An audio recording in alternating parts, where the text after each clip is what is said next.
Pourquoi est-ce que la femme du maire de Moscou a donné au Biden, aux deux, 3,5 millions de dollars? C'est beaucoup d'argent.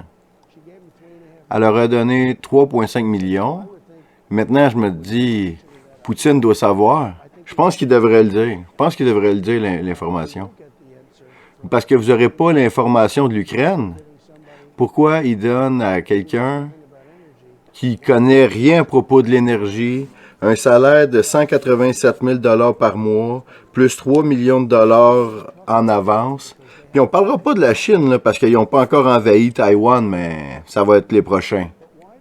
Mais pourquoi que la femme du maire de Moscou a donné à la famille Biden 3,5 millions de dollars? Personne ne veut demander la question. Puis Chris Wallace, qui est un poids plume, là, tu sais, il n'est pas comme... Mike était bon, il veut être comme Mike, mais il n'a pas le talent. Parce que, pourquoi que la femme du maire de Moscou, il a donné 3,5 millions de dollars? Je pense que Poutine, il serait game de nous dire la réponse. Et vous savez que les gens en Russie ne savent même pas qu'ils sont dans une guerre, tu sais, c'est intéressant. Mais ici, en Amérique, on est traité de la même manière. On arrive à ce point-là. Par exemple, avec l'histoire du laptop d'Hunter Biden qui ne veulent pas en parler. Mais c'est pire que ça. Parce que c'est pas juste qu'ils n'en ont pas parlé, parce qu'ils savaient que c'était mauvais. Ça aurait fait perdre 17 points à Biden. Mais on a gagné quand même de toute façon. Donc 17 points différents. Puis là, un an et demi après, ils disent « Oh, finalement, on a eu tort. » Puis ils ont fait exprès, comme d'autres choses dans les médias. Ils disaient que le laptop était fait par la Russie. Pense à ça. Tout le temps la Russie. Hey, à ce moment-là, les Russes devaient penser qu'on était fous. Puis en plus, on les a fait bien paraître. Parce que si ça avait été fait par la Russie, on a fait « Wow, c'est génial, c'est tellement bien fait. » Mais c'était pas la Russie. Le laptop from hell de Hunter Biden. On a des nouvelles importantes ici que je vais vous traduire graciosité de Matt Gaetz. Mais juste avant, je voulais en profiter pour remercier mon recherchiste officiel sur Twitter, Panda Résistance. Lorsque je m'assois, j'ouvre Twitter, il m'a envoyé qu'est-ce qui est le plus hot, de quoi je devrais parler. Et je vous incite à le suivre, il est très très bon. Puis très souvent, les reportages que je vous parle ici, ça vient de lui. Et puis, donc, on va regarder Matt Gaetz ici. Donc, voici, c'est Matt Gaetz lui-même qui va interroger l'assistant directeur du FBI pour lui demander « Il est où ce laptop-là? » Et puis, il n'a pas l'air facile à trouver. Je vous le traduis. Où est-il, le laptop?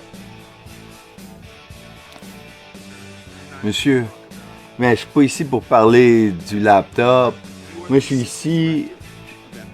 Tu es l'assistant du directeur du FBI. On voudrait savoir où il est le laptop d'Hunter Biden. Mais je peux pas croire à ça. Que le responsable de la cybersécurité au FBI, quelque chose de très très grave qui peut compromettre les États-Unis, la sécurité des États-Unis, vous n'êtes pas au courant de ça? Mais nous autres, ce qu'on fait au FBI, on s'occupe du code 18 et puis c'est l'intrusion, les attaques. Mais on a parlé de passeport ici. Le passeport, le mot de passe de Hunter Biden était Hunter02. Donc j'ai dans les mains le reçu de Max Computer Repair en 2018. Ils vous ont donné ce laptop-là en 2018. Puis toi, tu dis, en tant qu'assistant du directeur de la sécurité cybernétique, tu dis que tu ne sais pas il est où cet ordinateur-là 3 ans plus tard? Comment les Américains devraient vous faire confiance si vous n'êtes pas capable de retrouver un ordinateur qu'on vous a donné il y a 3 heures, un ordinateur de la première famille du pays? Mais je travaille pas là-dessus, c'est pas... mais c'est choquant. En tant qu'assistant du directeur de la sécurité cybernétique. Donc, sur cet ordinateur-là, il y a des deals internationaux.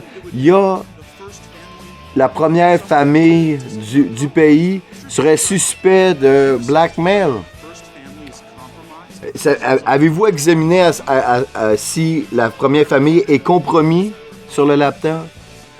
Mais c'est pas ma responsabilité pour dealer avec la question que tu me poses. Donc, est-ce qu'on a fait est-ce qu'on a évalué si l'ordinateur mettait la sécurité du pays en sécurité? Ce n'est pas la responsabilité du FBI. Moi, je pense que tu sais que si le fils du président fait des deals à l'international avec la Chine, avec l'Ukraine, avez-vous évalué sur l'ordinateur de Biden donnait des avantages à la Russie contre les États-Unis? On peut y aller, on peut là-dessus sur plusieurs minutes, mais j'ai pas d'informations sur l'ordinateur de Hunter Biden. Devrais-tu? Tu es le directeur assistant. Tu es l'assistant du directeur. À qui on devrait mettre dans cette chaise-là pour avoir des informations sur cet ordinateur-là que le FBI a depuis 3 ans?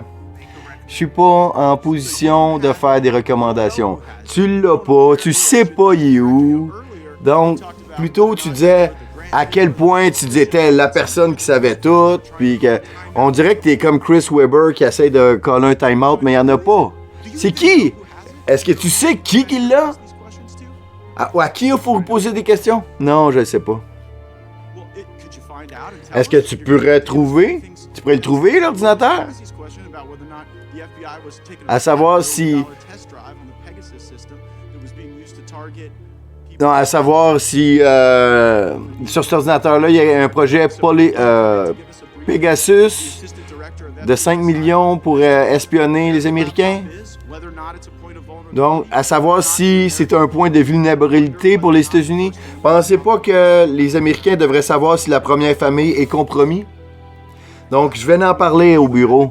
Est-ce que tu en feras la défense à ce briefing-là? Je serai heureux d'en parler au gars au bureau.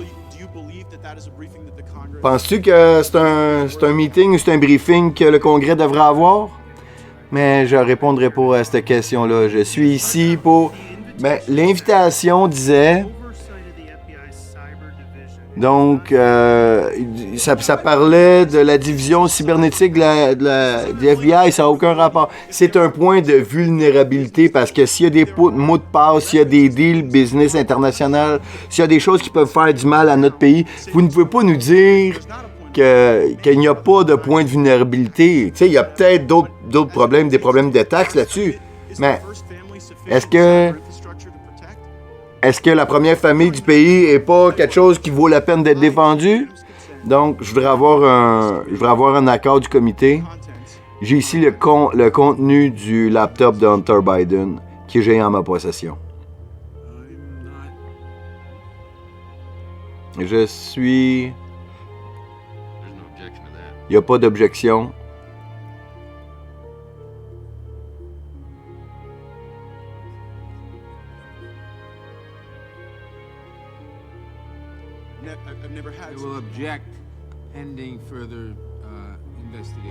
On va s'objecter à une plus grande investigation. Ben, tu as demandé, puis moi je rejette. Donc, est-ce que je peux mettre on the record au moins le reçu? Donc, il faudrait regarder ça plus. J'ai une autre question aussi. Je voudrais avoir le consentement pour déposer le reçu du réparateur d'ordinateur sans objection. Et puis, on a la suite ici où il nous dit qu'il a finalement réussi à déposer le contenu. Donc, Monsieur le Président, avec la consultation, j'ai l'unanimité pour déposer le contenu du laptop d'Hunter Biden, les fichiers, les photos, tout. Donc, après avoir dit que c'était de la désinformation russe, que c'était des fake news, eh bien là, le contenu du laptop de Hunter Biden, même si le laptop lui-même, il semble perdu au FBI, personne ne sait où, mais on a une copie du contenu qui a été déposé. On ne sait pas ça fait combien de temps que Matt Gaetz avait en sa possession le contenu du laptop d'Hunter Biden. Probablement que c'est Giuliani qui en a fait une copie, car c'est Giuliani qui avait le laptop au départ. Et puis maintenant, c'est dans les mains du gouvernement. Donc, dossier important dans le dossier, avancée importante dans le dossier du laptop de l'enfer. Et puis, la destruction de l'administration Biden se poursuit, mesdames, messieurs. C'était Capitaine Cosmos pour les diffuseurs live.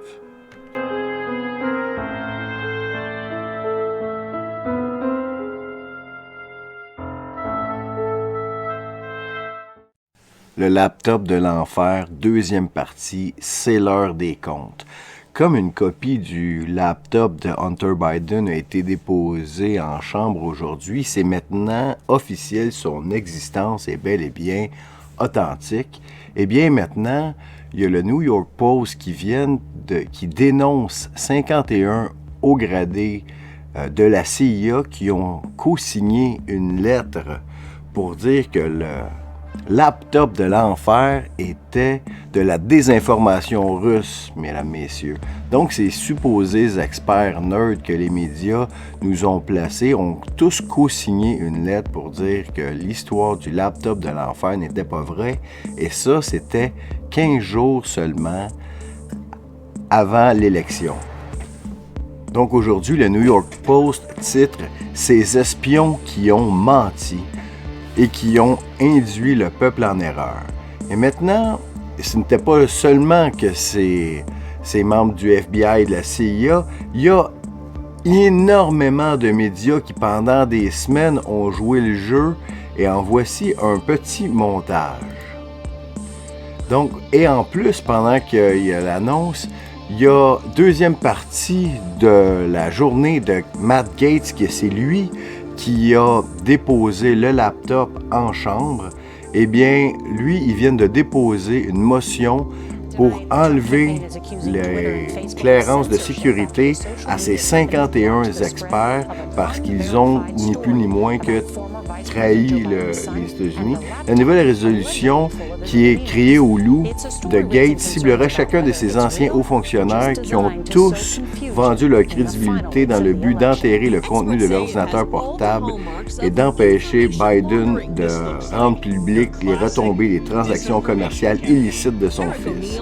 Si la résolution est adoptée, tous les 51 perdront tout l'accès à leurs habilitations de sécurité actuelles, en plus de leur voir interdire d'en détenir une à nouveau. Et voici ce qu'on disait de Hunter Biden, cette histoire dans les médias. Je vous en traduis un extrait. Twitter a bloqué et a suspendu le compte de Kayleigh McEnany après qu'elle ait tenté de partager l'histoire. Donc, on a tenté de bloquer Twitter a bloqué Kayleigh McEnany quand elle tentait de partager. Hey, vous savez qu'une histoire est vraiment en poche quand Facebook font wow, wow, wow. Je pense que les gens devraient pas voir ça. Donc, pendant longtemps, Giuliani a longtemps travaillé avec les Russes et maintenant, on dit que l'intelligence, il pensait que Giuliani était utilisé par les Russes pour transporter de la désinformation. On nous dit qu'ils ont été briefés par le FBI, que ces emails qui n'ont pas été vérifiés, qui ont été publiés par le New York Post, c'est une opération de désinformation russe.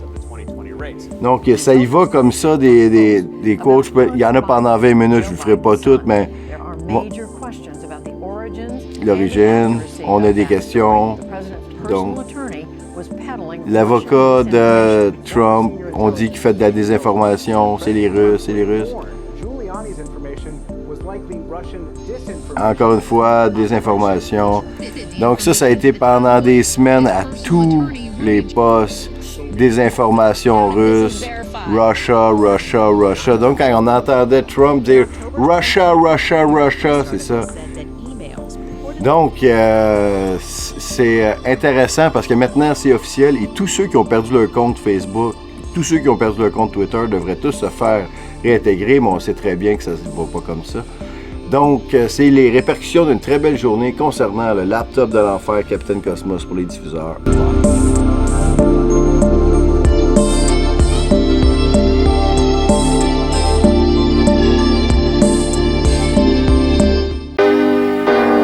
Le Capitaine Cosmos m'a dit que la force soit avec toi, que la force soit avec toi, que la force soit avec toi, que la force soit avec toi. Puis c'est l'enfer de la drogue. La fin approche. Lucie dans le ciel avec des diamants. Lucie dans le ciel avec des diamants. Je pense que je suis gelé en sacrament.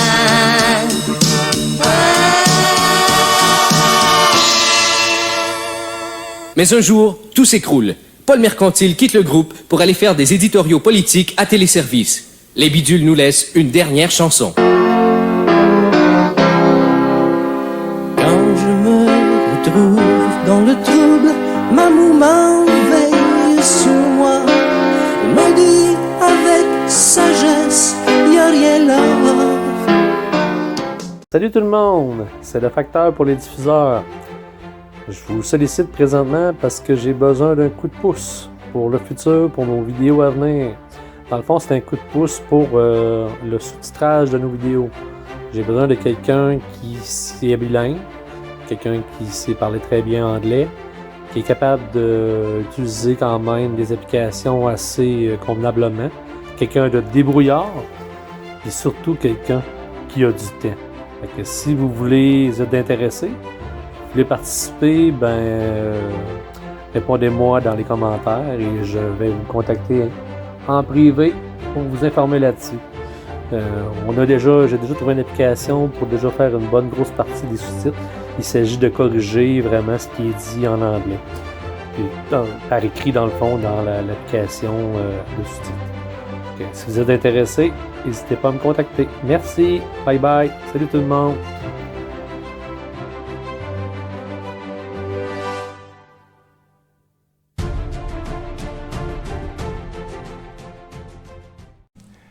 Mesdames et messieurs, l'heure est grave.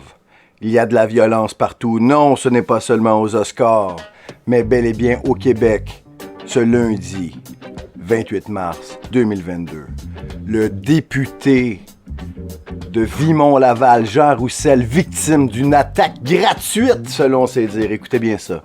Depuis plusieurs semaines, j'interpelle Geneviève Guilbeault, alias la Louve DSS, concernant la violence au Québec. Aujourd'hui, j'ai été victime d'une attaque gratuite par deux jeunes hommes. Je me porte bien malgré les coups au visage que j'ai subis. Il faut agir pour protéger la population. Donc, qu'est-ce qu'on a ici? Donc, lui, depuis plusieurs semaines, il tente d'en parler à la population. OK, depuis plusieurs semaines, j'interpelle Mme Guilbeault concernant la violence au Québec. Mais quelle violence? Laquelle? Celle... contre les députés? Parce que vous avez peur, les députés? C'est-tu de ça? Est-ce que c'est bien ça que je comprends? Là, il nous dit qu'il a été victime d'une attaque gratuite. Donc, moi, si je lis juste ce message-là, qu'est-ce que je m'imagine?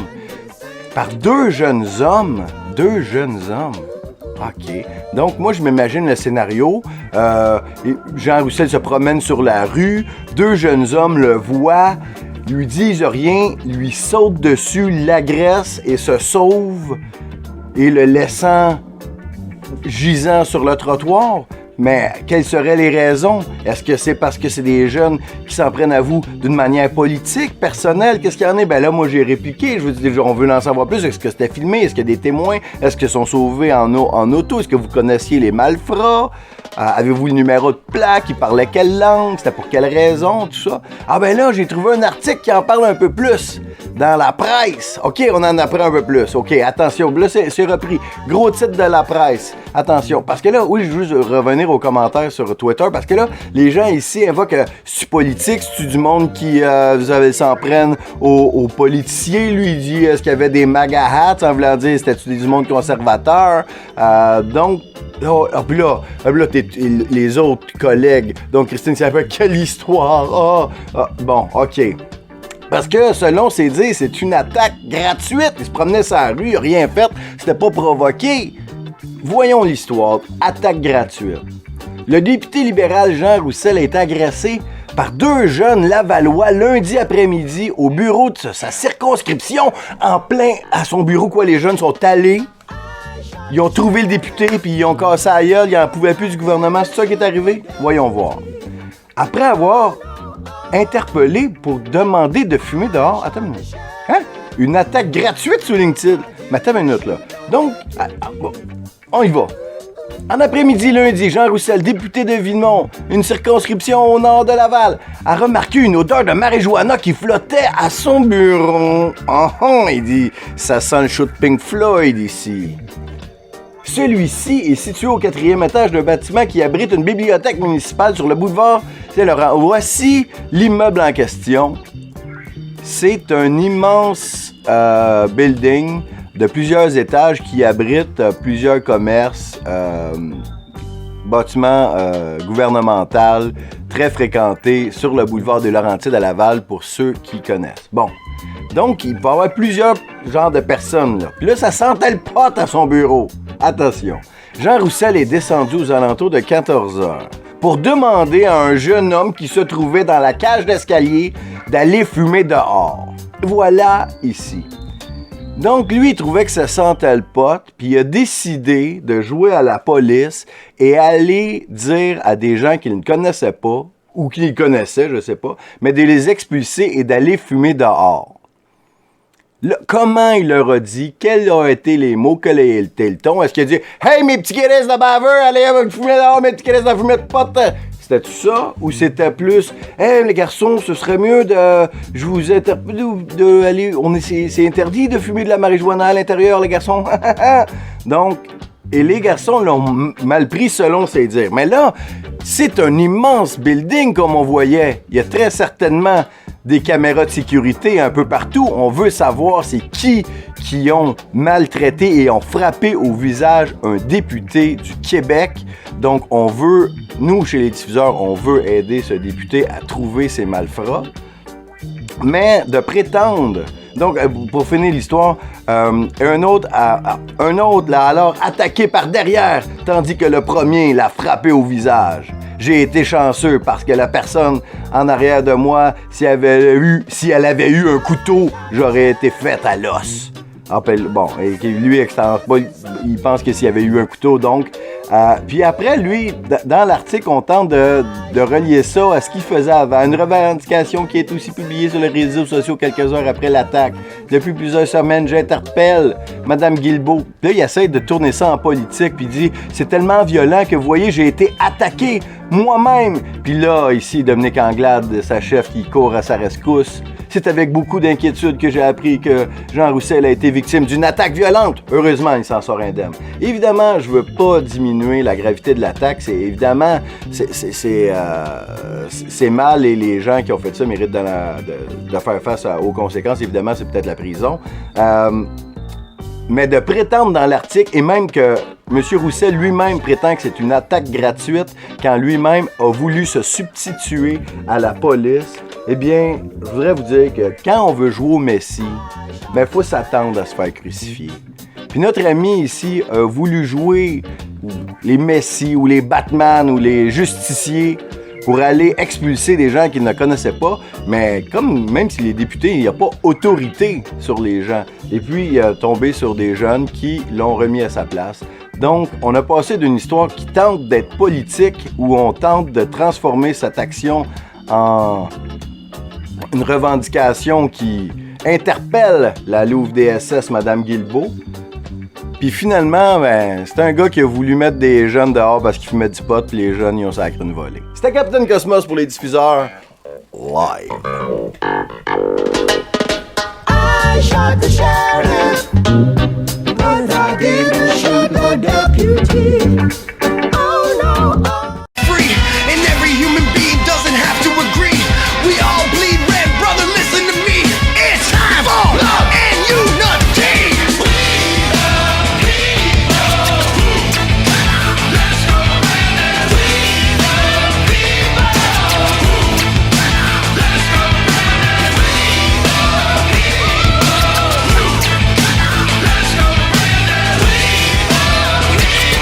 Fuck CNN, fuck TMZ, and you social media trolls, y'all can suck on these nuts.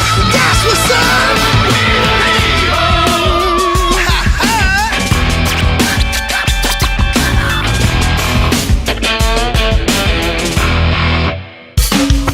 If you're down with love and wanna make things better, all we gotta do is just come together.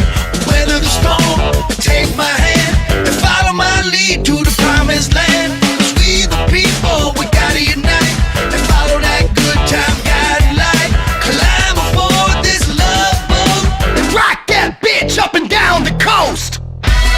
In order to form a more perfect union, do ordain and establish this Constitution for the United States of America.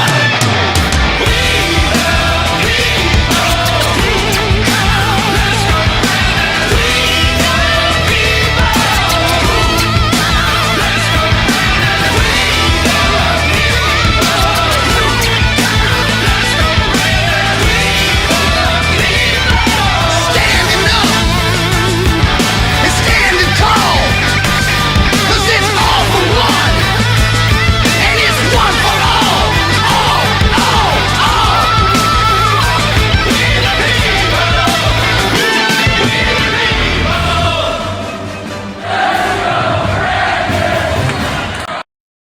My son has not made money in terms of this thing about, what are you talking about? China. Breaking news we're following right now. This is Biden's son Hunter announcing that he is under federal tax investigation. Violations of money laundering laws.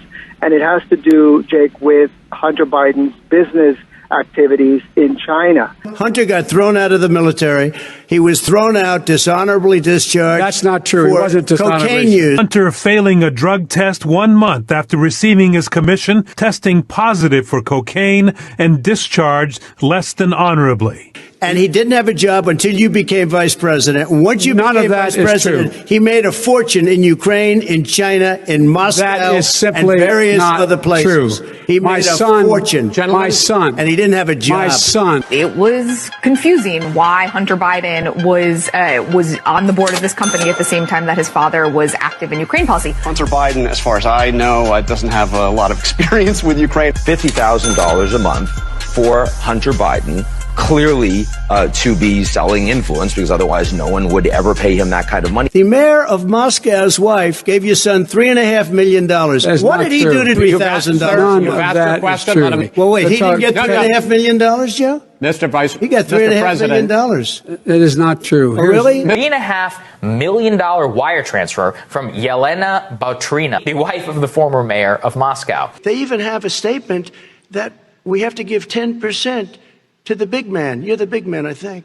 That H stands for Hunter, big guy for his father, Joe Biden. All right, but he wasn't given tens of millions of dollars. That is totally, totally discredited. We've already been totally discredited. I don't make money from China. You do. The Bidens wanted to form a new entity with CEFC China, actually be capitalized with $10 million, and then grow to billions of dollars of investment capital. All of the emails, the horrible emails of the kind of money that you were raking in, you and your family. And Joe, you were vice president when some of this was happening. Business associations with individuals who, according to the report, are linked to the Chinese Communist Party, and even the People's Liberation. There is so much here. The holding back of the internal documents. If they want to be transparent and say we're doing our best, we're hoping for the best, here are the documents, let's talk about them. They wanted to keep these documents back from the American people. Why?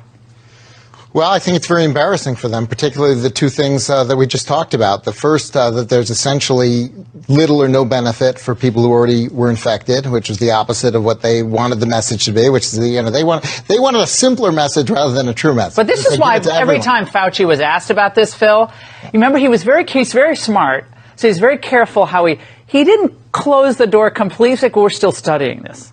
Like throwing away decades of what they know about coronaviruses and previous infections. About the human immune system in general. Yeah, I mean, look, even the and of course the other thing that we just saw, which is that transient immune suppression, the fact that your white blood cells are suppressed for 7 days after getting the shot. How many people do we know just in our own lives who got the shot then got COVID right away in the next week? And the same people who said you need to be locked down in your house and hide for a year and a half, they didn't say you need to be super careful for a week after you get the shot. Why? We weren't told any of this. Why?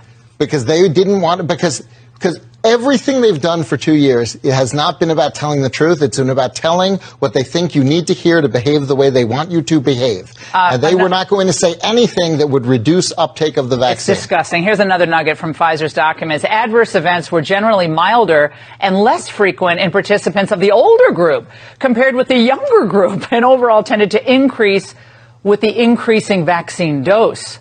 So, more adverse reactions to younger people. We all know, of course, the cases of young, healthy men, athletes, having some cardiac issues, some transient issues, but some not, some fatal.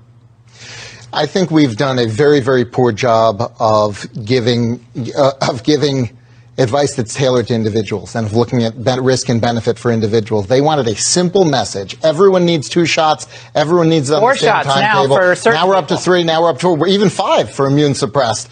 So look, I don't know what to say. They didn't tell the truth. Mort de jeunes en Europe depuis cet été.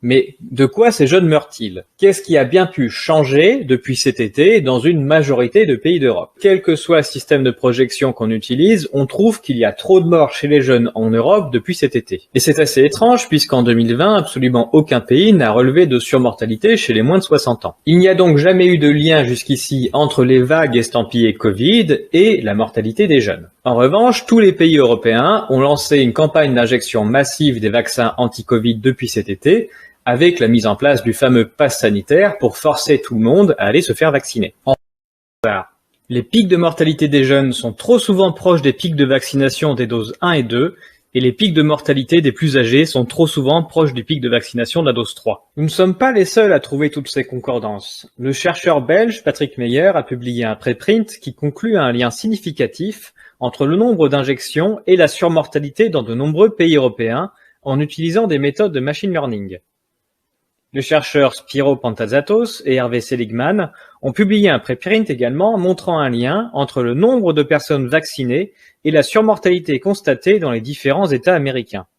Les chercheurs Steve Oana et Alexandra Orion-Code ont également publié un préprint montrant les liens entre la vaccination et les hausses de mortalité des jeunes en Israël. Et c'est enfin aussi ce que montre Christoph Kubonner dans les données détaillées allemandes. Il est donc assez surprenant de voir autant de statistiques qui vont dans le même sens sans que ça ne fasse aucun bruit dans les médias. C'est pourtant exactement ce même genre de statistiques qui ont poussé tous les médias à déclarer qu'il y avait une énorme hécatombe Covid depuis 2 ans. On se demande donc à quoi joue la commission du Sénat à refuser de regarder la mortalité post-vaccinale. Qui a donc conseillé à la commission de refuser la demande de pétition de Laurent Toubiana? Est-ce le même cabinet de conseil qui, depuis le début de la crise, conseille l'adresse dans ses choix statistiques? Quelle que soit votre opinion sur les vaccins, sur les virus ou sur la pandémie de Covid-19, la seule chose qui est certaine, c'est que nous n'aurons jamais la vérité si nous n'exigeons pas d'avoir tous les éléments. Nous avons absolument besoin d'avoir tous les chiffres à notre disposition pour pouvoir les analyser et pour pouvoir trancher.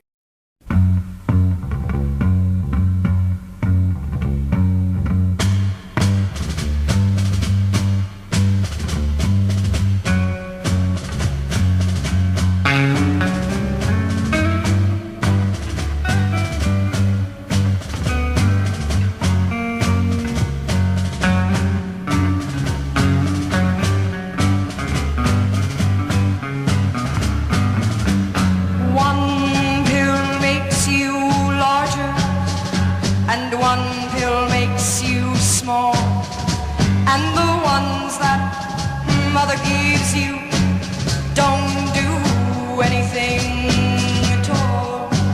Go ask Alice when she's 10 feet tall. And if you go chasing rabbits and you know you're going to fall, tell them a hookah smoking caterpillar has given you a call. Call Alice when she was just small. When the men on the chessboard get up and tell you where to go, and you just had some kind of mushroom and your mind is moving low, go ask Alice, I think she'll know. Logic and proportion have fallen sloppy dead, and the white knight is talking backwards, and the red queen's on with her head. Remember what the dormouse said. Leave your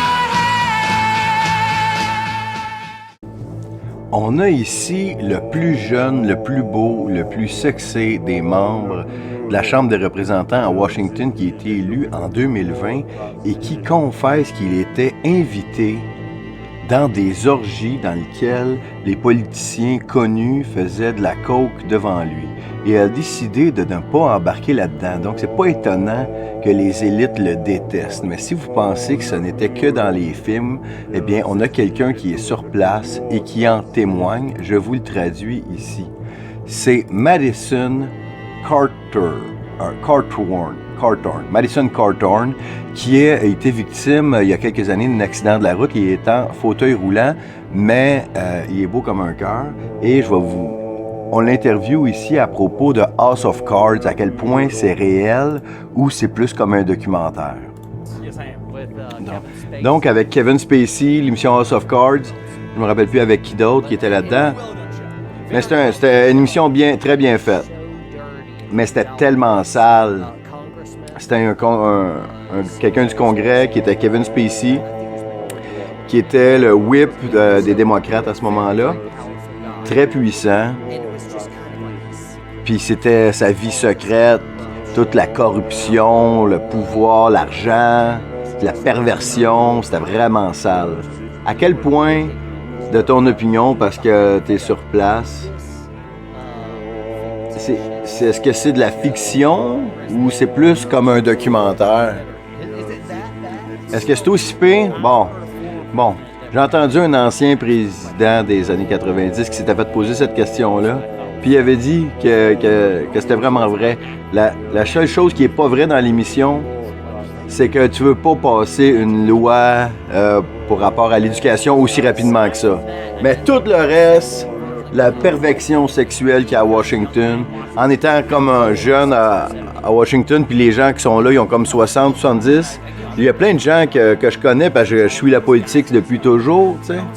Puis là, certainement, là, il y en a qui disent « Hey, on se rencontre là, pour une petite rencontre sexuelle, tu devrais venir. » Puis je suis là, quoi? Qu'est-ce que tu m'as admis? Qu'est-ce que tu m'as demandé? Là, tu réalises, OK, il te demande de venir dans une orgie ou le fait qu'il y a des gens qui mènent la lutte contre la drogue puis les addictions. Puis là, tu regardes devant toi puis ils font une ligne de coke. Puis ça, c'est vraiment wild. Donc, vous voyez que ce qu'on nous dit, la vertu que ces gens-là prétendent avoir, il n'en est rien. Et puis, on a ici, je voudrais voir le reste de l'entrevue, mais c'est big, ou en tout cas, ça confirme ce qu'on pensait des élites. Il n'y a pas que Stanley Kubrick qui tentait de nous en informer. Ça continue. La saleté à Washington, c'était Capitaine Cosmos pour la traduction pour les diffuseurs live.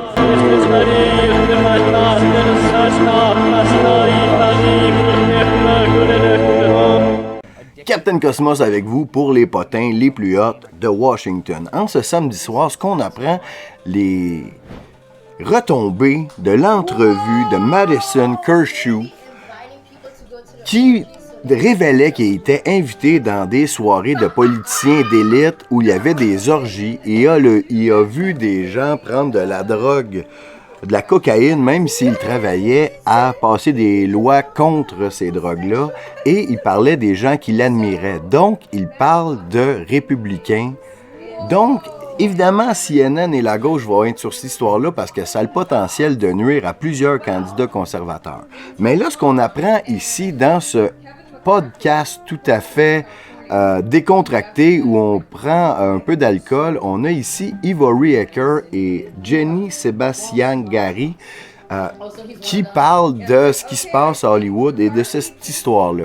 Ivory Hecker est cette journaliste de Fox News qui a démissionné en direct parce qu'elle était tannée de faire de la propagande pour le vaccin et de cacher la vérité aux gens. Et depuis ce temps-là, c'est une journaliste indépendante qui a beaucoup de succès et est très intéressante à suivre. Et au cours de ce podcast, il y a 2 révélations très intéressantes qui vont arriver. Parce que Ivory, comme vous voyez, elle a un look de jeune première californienne magnifique. Et puis, évidemment que dans Carthorne, il y a le look aussi d'un jeune premier tout à fait sexy. Et elle révèle que lui, même s'il est marié, elle a invité Ivory dans des parties, puis elle va nous l'expliquer. Je vais vous traduire cet extrait-là. C'est à partir de 5 minutes, on est ici. Là, elle explique que McCarthy, il dit que lui, non, c'est pas vrai, parce que comme McCarthy, lui, il sait que ça existe pas, parce que, donc, puis là, elle explique que les gens se font photographier maintenant avec Carthorne parce qu'ils veulent prouver que eux autres, c'est pas des gens d'orgie. Là, il dit, j'ai couvert Dan et interviewé lui et sa femme quand il était élu, mais fille, je serais pas surpris si lui allait... Ouais, parce que Dan, c'est un nouveau au Congrès, mais il y a beaucoup de questions à propos de Dan. Mais Dan Crenshaw, il m'a déjà invité dans des parties. Puis la dernière partie qu'il m'a invité, c'était à Noël. Puis moi, j'ai dit, je voudrais te faire une interview avec toi. Donc, si je suis pas pour t'interviewer, j'irai pas au party. Parce que moi, je suis une journaliste, puis lui, c'est un politicien qui couvre les politiciens. Puis toi, fait qu'on peut pas être des amis proches. Donc, si je peux pas te faire une interview, donc j'irai pas. Donc, je peux aller au party. Parce que Crenshaw voulait pas faire d'interview avec moi. Mais je me rappelle. J'essayais d'avoir cette interview-là. Est-ce qu'il fait partie de ces orgies-là? C'est qui, le monde qui sont dans les orgies? Faut que tu sois avec Madison pour avoir plus de jus avec ça.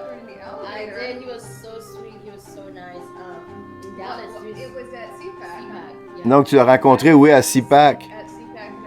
Donc, elle parle de Jenny, puis là, j'ai su trop, mais là, on va avancer à 10 minutes, parce que là, on a parlé que Carthorne, il aurait fait des avances à Ivory Hecker ici, peut-être dans le dos de sa femme. Là, on est d'un gros potin sale là, de la vie privée des politiciens, mais si vous l'écoutez encore, parce que ça vous intéresse comme moi. OK. Puis là, on a d'autres révélations, parce que là, ils ont pris un peu d'alcool, puis peut-être qu'ils disent des affaires qu'ils n'auraient pas dit autrement. Et puis, à 10 minutes ici, c'est intéressant, voyez ça. Donc, elle parle de ceux qui prennent de la drogue, puis ils sont là, puis ils font des lois anti-drogue. Et toutes les histoires de sexuels. Qui sont... c'est qui les autres qui font des affaires de sexe? Et voilà. Les autres, on n'ira pas là. Mais il y a quelqu'un qui m'a envoyé un témoignage par rapport au... ils font quelque chose comme Stormy Daniels. Mais quelqu'un m'a envoyé un témoignage concernant Mike Pence. Il y a un témoignage contre Mike Pence, mais je lisais par rapport au 6 janvier. C'est comme son amant secret était exposé. Son amant secret, son lover boy, dans le témoignage. Puis il disait qu'il y avait un petit lover boy. parce que Mike Pence, c'est celui qui est ultra conservateur de l'Indiana, qui veut même pas être seul avec une autre femme dans un restaurant parce qu'il aurait peur qu'il trompe sa femme. Puis, semblerait-il qu'il la trompe avec un little boy, qu'a dit. Donc, si little boy, ça veut-tu dire 19 ans ou ça veut dire plus jeune que ça? Je ne sais pas. Mais là, on a appris un peu plus sur ces histoires d'orgie que lui, il s'est exposé à dire ça et les conservateurs sont pas contents. Mais de son côté, il fait des avances à la journaliste indépendante Ivory Hecker. Puis Ivory Hecker vient de nous dire que l'amant secret de Mike Pence aurait été exposé dans un témoignage concernant le 6 janvier. Donc c'était Capitaine Cosmos avec les potins de Washington pour les diffuseurs. Live.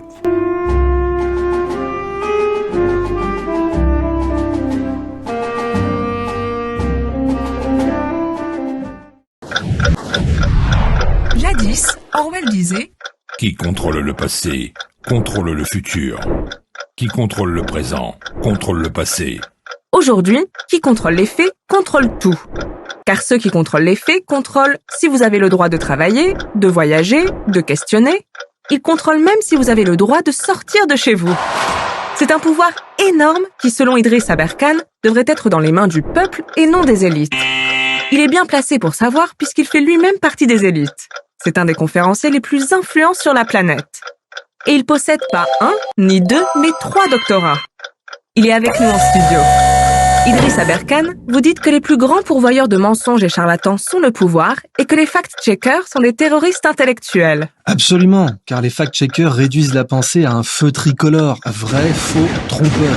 Et ils s'autodéclarent les agents de la circulation intellectuelle. Et comme ils sont à la solde du pouvoir, ils inventent la novlangue pour le pouvoir. Que ça soit Big Brother ou Big Pharma, c'est blanc bonnet et bonnet blanc. Big Brother disait « la liberté c'est l'esclavage », Big Pharma dit « la liberté c'est les vaccins obligatoires ». Votre diagnostic semble juste. Parlez-nous du remède. Vous prescrivez le rechecking ? Oui, le rechecking, c'est repasser derrière les fact-checkers du pouvoir pour exposer et documenter leurs demi-vérités trompeuses et les faits déguisés à l'avantage du pouvoir. Le rechecking, c'est construire des archives libres avec des copies et des backups de tous les mensonges médiatiques. Le rechecking, c'est libérer le peuple par la conscience et la mémoire en démontrant clairement et sans appel que le pouvoir est le plus gros diffuseur et producteur de fake news. Le rechecking, c'est en fait le vrai journalisme pour et par les citoyens qui vont vérifier, recouper et débattre les informations. La seule entité qui a le droit de déterminer ce qui est une fake news ou pas, c'est le peuple. Il n'y en a pas d'autre. Avec le rechecking, c'est en surveillant le pouvoir qu'on va exercer le pouvoir. Après la pause, Idriss Aberkan nous racontera une très bonne ou mauvaise blague, à vous de décider.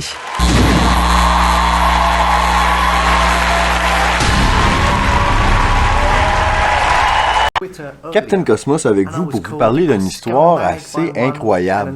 Ça a rapport avec la mort du batteur de Foo Fighters, Taylor Hawkins. Et suivez-moi bien, ça va pas où vous pensez que je suis pour aller. Oui, bien sûr, on va parler de la vaccination, mais il y a beaucoup plus que ça ici. Parce que bon, premièrement, il était dans le groupe Foo Fighters de Dave Grohl.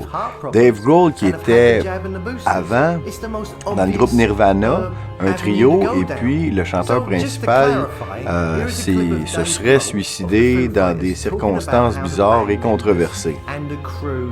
Et par la suite, Dave Grohl a eu un très grand succès avec son groupe Foo Fighters où a été intronisé au temple de la renommée et ils ont été très très très vocales à pousser la vaccination. Je vais vous le traduire ici un instant. Donc, vous voulez jouer seulement des endroits où ils demandent la passe vaccinale. Donc, moi, je suis un peu fâché contre Eric Clapton puis Van Morrison. Est-ce que tu voudrais pas les étriper pour leur dire « Hey, man, qu'est-ce que tu fais? Faut que tout le monde se fasse vacciner. On est tous ensemble, tu sais. Qu'est-ce que vous faites là? » Ouais, vous savez, quand on a recommencé à jouer des spectacles, je me sentais vraiment comme... On est en train d'apprendre à apprendre qu'est-ce qui se passe. Au début, on n'est pas sorti du bois. Je pense pas que les gens y ont vraiment compris qu'est-ce qui se passe. Mais par rapport à mon band, mon équipe, on essaye que ça soit le plus sécuritaire possible pour voir la musique. Donc, ils poussent la vaccination. Donc, puis on sait très bien qu'il y a eu 2 événements l'année passée où, quand ils ont annoncé qu'ils recommençaient à jouer, ils ont dû repousser des spectacles parce qu'il y avait des membres qui avaient été positifs au COVID. Et puis, si ce n'était pas assez, un des membres de leur équipe de tournée, un des gérants qui les suit toujours en tournée, à l'âge de 41 ans, est mort d'une crise cardiaque en 2021. Donc, ça, c'est arrivé l'année passée.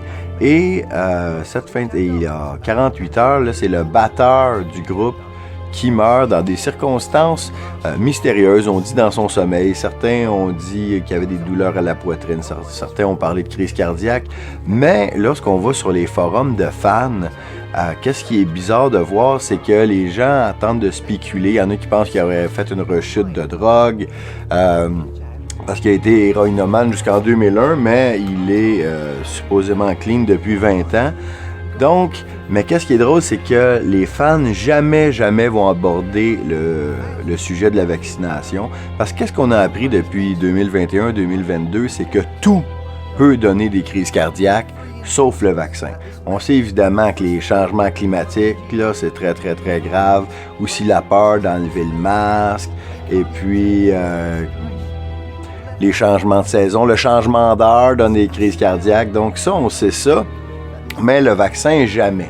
Parce que, évidemment, que si on est fan de Foo Fighters et on voulait aller les voir en spectacle, on s'est fait vacciner soi-même. Donc, tous les fans de Foo Fighters, en principe, sont vaccinés. Donc, ils sont dans la même situation. Donc, ils veulent pas voir la vérité en face et aborder la question. Mais le plus intéressant ou le plus bizarre dans cette histoire-là, c'est que le groupe Foo Fighters, il y a 3 semaines, c'est-à-dire le 25 février 2022, ont sorti un film qui est une comédie d'horreur qui s'intitule Studio 666. Oui, mesdames, messieurs.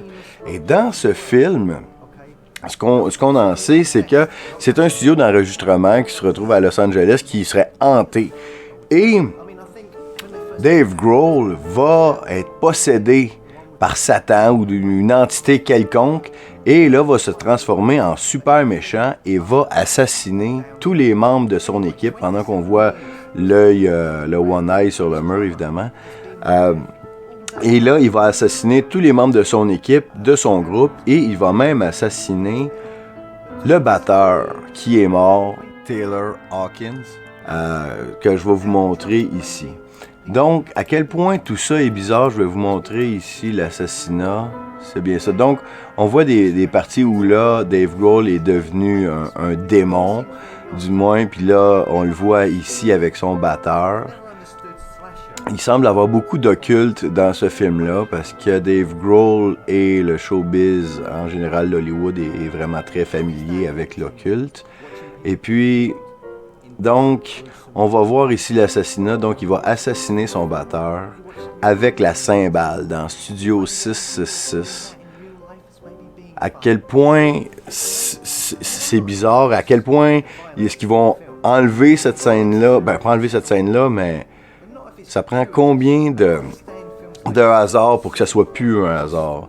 Ou on a souvent vu des gens qui se sont moqués de certains rituels et puis en ont payé le prix. Et puis on voit ici l'image incroyable donc de Dave Grohl qui tue son batteur quelques semaines avant sa vraie mort. Donc pensez à ça. Donc il y a l'histoire du vaccin, on n'ira pas là, on n'a pas de preuve de rien. Mais on sait que... Je voulais juste terminer par... Dans le showbiz, il y a beaucoup de gens qui pensent qu'il y a des sacrifices qui sont faits au nom de l'industrie. Et si on veut penser à qui ça serait arrivé, pensez à qui ça bénéficie. Donc, je vais vous donner quelques exemples de morts de vedettes et à qui ça bénéficie.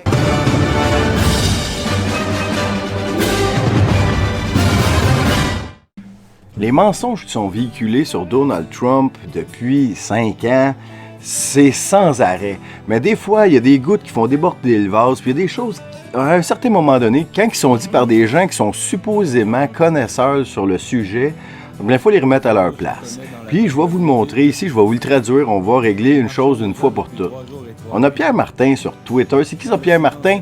Ben, politicologue, political scientist, Université de Montréal, chroniqueur, blogueur, Journal de Montréal, auteur, water polo. Le gars est supposé de connaître son affaire. Puis là, en une phrase, il dit 3 mensonges comme un imbécile. Je vous lis son tweet. On a vu le crime en direct à la télévision quand Trump a incité ses partisans à envahir le Capitole. J'aime pas la fin de la phrase, là, c'est là il y a une virgule. Mais il y a des bouts de cette histoire qui nous échappent et Trump fait tout pour les cacher. OK, là, c'est même dans une demi-phrase, 3 mensonges. On a vu le crime en direct à la télévision. Donc, il pense que Trump a incité ses partisans à envahir le Capitole, puis que les gens ont vu ça en direct à la télévision. Premièrement, ça n'a jamais passé à la télévision. Deuxièmement, les gens n'ont pas vu ça parce que ça a été censuré le vidéo le plus censuré de l'histoire. OK? Après que Trump ait incité ses partisans à envahir le Capitole, ben on va le regarder, voir si c'est vrai. Puis là, je vous les mets avec les sous-titres pour que vous entendiez sa voix, que vous lisiez. J'espère que Pierre, tu sais lire. Je me dis peut-être, toi, là, je pense pas que le 6 janvier, tu étais devant ton ordinateur à essayer d'écouter ça sur Right Side Broadcasting. Je pense pas que tu l'aies écouté. Je pense que tu as juste entendu des gens dire ça, puis tu répètes ça comme un imbécile. Mais c'est pour toi, mon Pierre Martin. Pour toi, écoute ça, lis. Puis si tu veux que je te fasse la narration, après, je le referai, OK?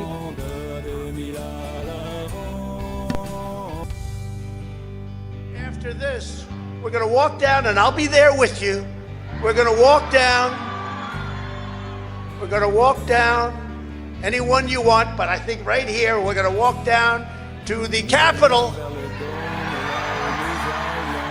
And we're going to cheer on our brave senators and congressmen and women. And we're probably not going to be cheering so much for some of them. Because you'll never take back our country with weakness. You have to show strength and you have to be strong.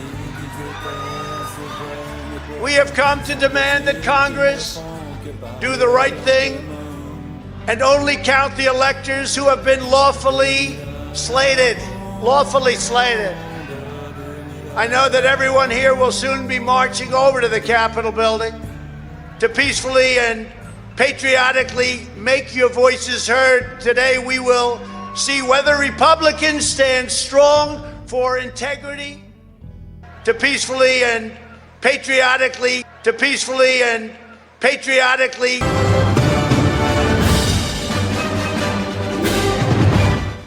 Je vous incite parce qu'on a besoin de journalistes, on a besoin de vous. Puis vous allez voir, c'est vraiment le fun, c'est énergisant.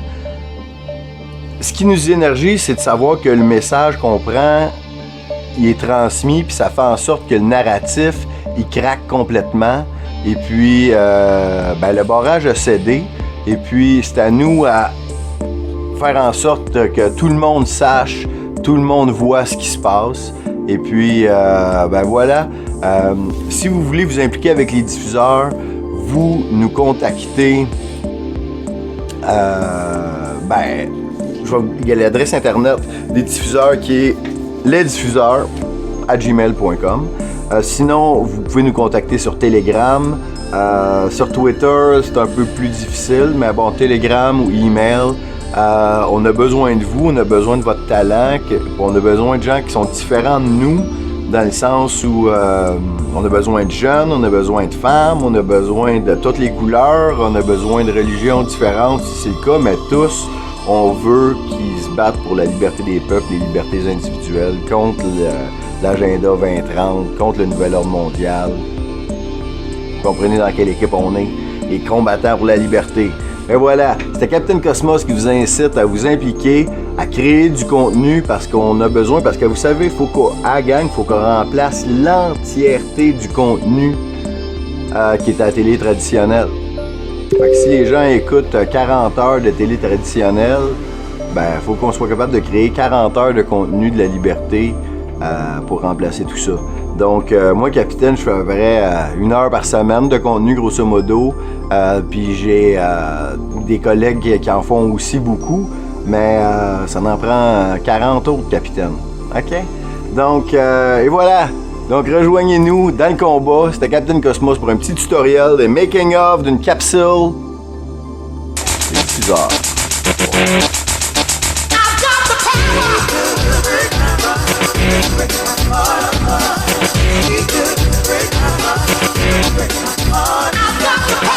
Le show business traditionnel puis le show business alternatif. Parce que moi, je suis j'ai pas des millions de personnes qui m'écoutent, mais toutes les complotistes écoutent le Capitaine Cosmos. Fait que, OK. Salut les complotistes. En passant, les complotistes, il y en a de plein de niveaux. Hein. Il y a des complotistes fous, mais il y a des complotistes très raisonnés et des complots, ça a toujours existé dans toute l'histoire de l'humanité.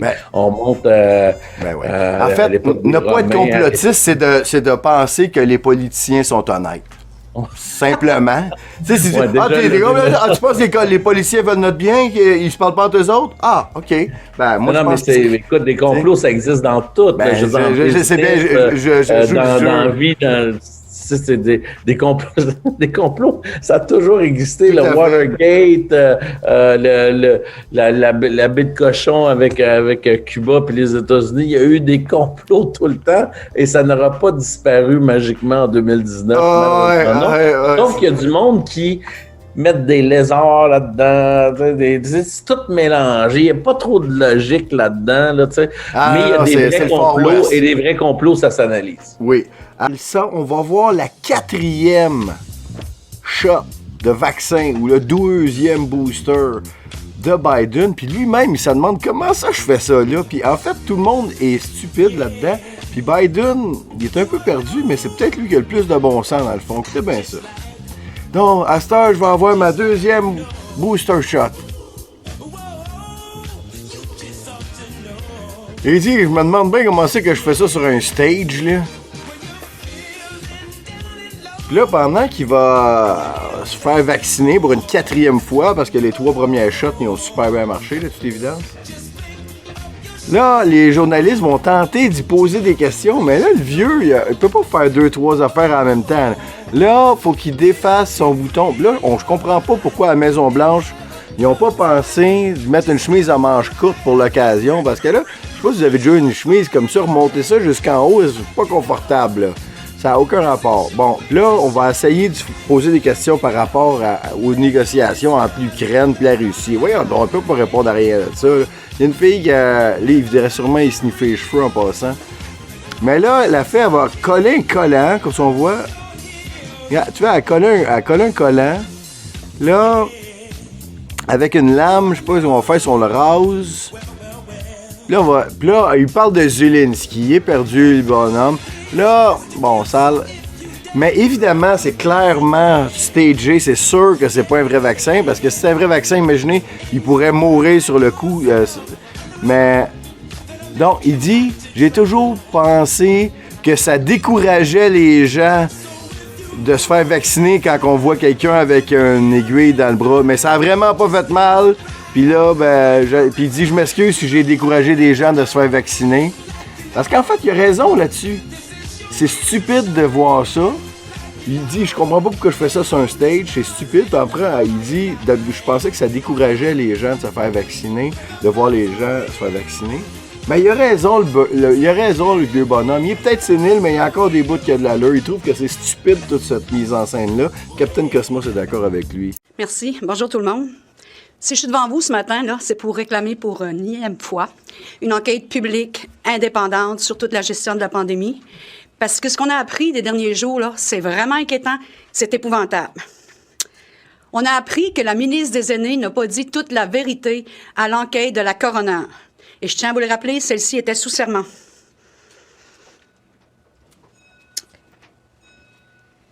J'ai comme pas de mots ce matin.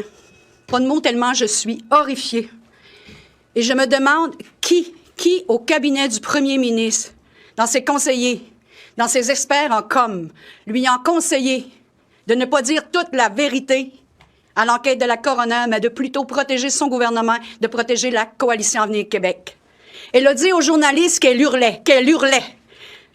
Pendant qu'elle hurlait, il y avait des gens qui décédaient dans des conditions horribles dans les CHSLD. Pendant qu'elle hurlait, personne ne l'écoutait dans la cellule de crise. Je vous le rappelle également. La ministre des Aînés n'a pas dit toute la vérité. Est-elle la seule qui n'a pas dit toute la vérité à l'enquête de la coroner? La coalition Avenir Québec a refusé à maintes reprises la demande, je vous le rappelle, de toutes les oppositions de déclencher une enquête publique et indépendante sur toute la gestion de la pandémie sur la chaîne de commandement. Nos aînés, les familles qui ont eu des aînés qui sont décédés, ont le droit de connaître toute la vérité. Et si la CAQ devait refuser à nouveau la tenue d'une enquête publique et indépendante, je leur demande, qu'ont-ils à cacher? Quand on sait fort bien que des gens ont même demandé à des personnes, sous le couvert de l'anonymat, d'être sur une ligne téléphonique pour écouter si on rapportait toute la vérité. Donc, je pense que ce gouvernement a manqué de transparence et la ministre des Aînés a choisi de protéger son gouvernement plutôt que de protéger les aînés, qui était sa première responsabilité.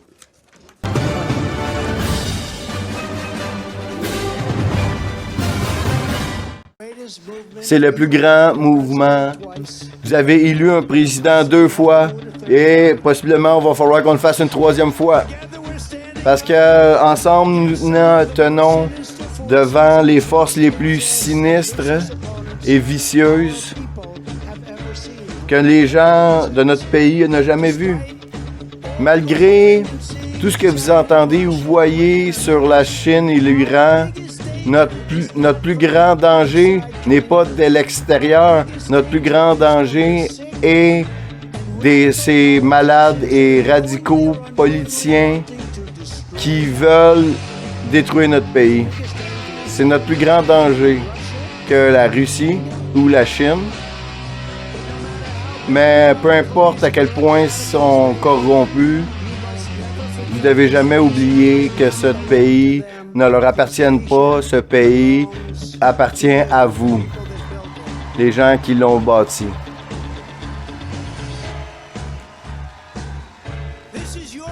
C'est votre maison, c'est votre héritage et notre liberté américaine et votre droit donné par Dieu.